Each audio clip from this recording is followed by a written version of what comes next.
How to turn on or turn off RELUMINO outline on Samsung Galaxy S26 Ultra.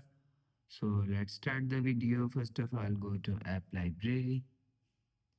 So here click on Settings app. Now in Settings, scroll down and click on Accessibility.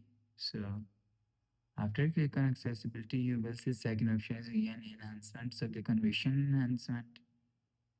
Scroll down, you will see RELUMINO outline is here.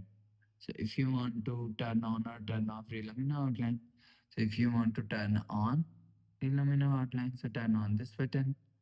After turn on this button, you will see Relumino outline is turn on. So if you want to turn off Relumino outline, so turn off this button. After turn off this button, you will see Relumino outline is turn off.